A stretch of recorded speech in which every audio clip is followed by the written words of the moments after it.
अस्सलाम वालेकुम। Salman trades and farming welcome.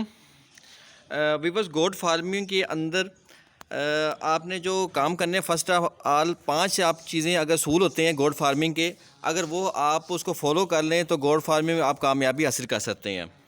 तो गोट फार्मिंग में काफ़ी फ़ायदा है, क्योंकि साल बाद जो ईद आती है, ईद पे अच्छी कीमत पे इनके बकरे वगैरह लग जाते हैं।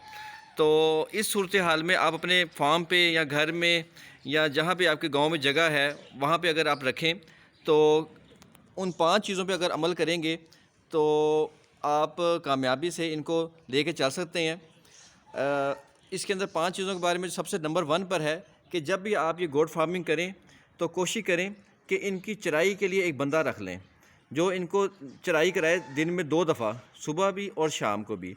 क्योंकि चराई करने से एक तो इनकी एक्सरसाइज हो जाती है, वर्जिश हो जाती है, दूसरे नंबर पर ये खुल के खा पी लेते हैं। और चराई का फ़ायदा आपको ये मिलेगा कि काफ़ी हद तक तो ये अपना 50 से 70% जो अपना ग़िज़ाई ज़रूरत है, ये चराई से पूरा कर लेंगे। तो उससे आपका इनकी खुराक का ख़र्चा काफ़ी कम हो जाएगा और इनकी सेहत भी ठीक रहेगी, मेडिकल ख़र्चा भी कम हो जाएगा। चराई के बहुत फ़ायदे हैं। और जो बंदा आपने रखा होगा जो इनको और भी देखभाल करेगा, सफाई सुथराई भी करेगा, खिलाए पिलाएगा भी, इनका ध्यान भी करेगा, उससे भी उसका भी आपकी जो उजरत उसको देंगे तो वो बीच में कंप्रोमाइज़ हो जाएगी, काफ़ी ज़्यादा जस्टिफाई हो जाएगी। फिर इनकी आपने कोशिश ये करना है कि खुराक के अंदर ये नमक ज़रूर शामिल करना है। नमक की ये डली जो पड़ी हुई है, ये आप इनके पास ज़रूर रखें। ये उनको चाटते रहते हैं तो नमक जब होता है जो इनके मुंह पे जो ज़ख़म वगैरह नहीं आने देता, मुंह पे जो कंडे शंडे हैं वो नहीं आने देता और मुंह के मसाइल इनको नहीं पड़ते, वो बहुत ज़रूरी है नमक। उसके बाद आपको बताता हूँ इनका एक ख़ास मसाला होता है, मेरी पिछली वीडियो में आप देख सकते हैं, फिर भी इस पर ज़िक्र कर देता हूँ कि मसाले के अंदर अदरक, लहसुन, हरी मिर्च, पुदीना, उसके अलावा जो चाय पाउडर होता है, काली ज़ीरी, काला नमक, सफ़ेद नमक और फक्की जो मार्केट से मिलेगी, और अजवाइन, इन सब को आपने मिक्स करके वो लाजमन थोड़ा थोड़ा इनको तकरीबन 2 हफ्ते में एक बार लाजमन देना है।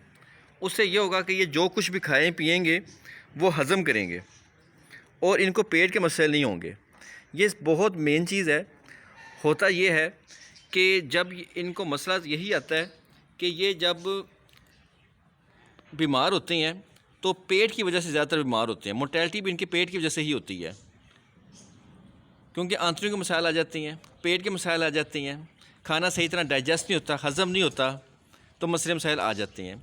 अगर ये मसाला देंगे, चराई कराएंगे, इनकी वर्जिश एक्सरसाइज होगी तो उससे इनके पेट मैदे वगैरह बिल्कुल ठीक रहेंगे, ये क़ुव्वत में रहेंगे, ताकत में रहेंगे, सेहत में रहेंगे, बीमारी से दूर रहेंगे, मेडिकल का खर्चा भी आपको कम आएगा। फिर आपने 2 महीने बाद इनकी डिवर्मिंग लाजमी कर देनी है, क्योंकि चराई का जो जानवर होता है बाहर मुख्तलिफ जगहों पे मुंह मारता है, मुख्तलिफ जगह चरता है, तो कीड़े मकोड़े भी इनके पेट में चले जाते हैं। तो जो कीड़े मकोड़े जब पेट में चले जाते हैं तो जानवर कमज़ोर होना शुरू हो जाता है, चाहे खाए पिए भी, तो क्योंकि इनकी खुराक सारे कीड़े मकोड़े खा जाते हैं और अंदर मसला मसाइल भी बनाते हैं।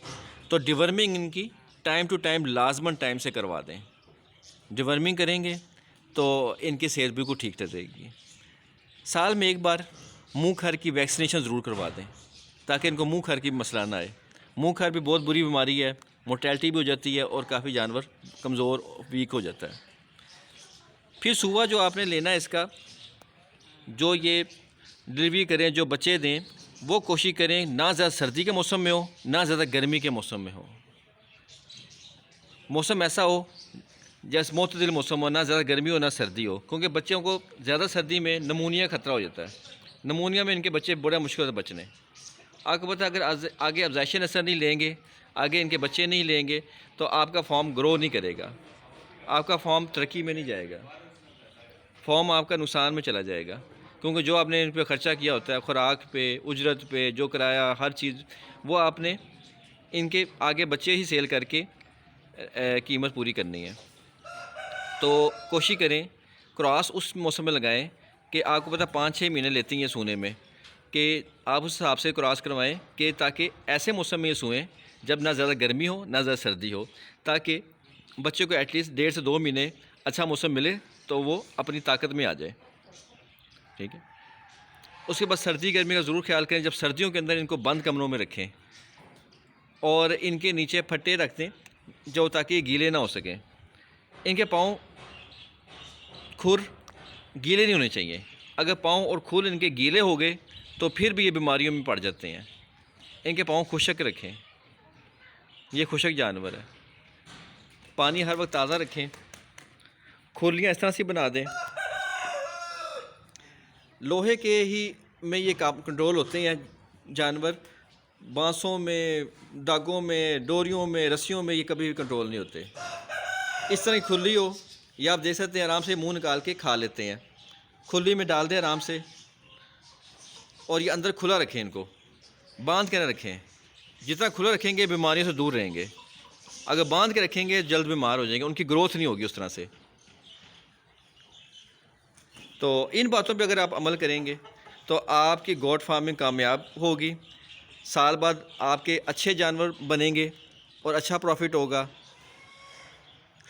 उम्मीद करते हैं आज की वीडियो आपको पसंद आई होगी। नेक्स्ट वीडियो तक के लिए अल्लाह हाफिज़।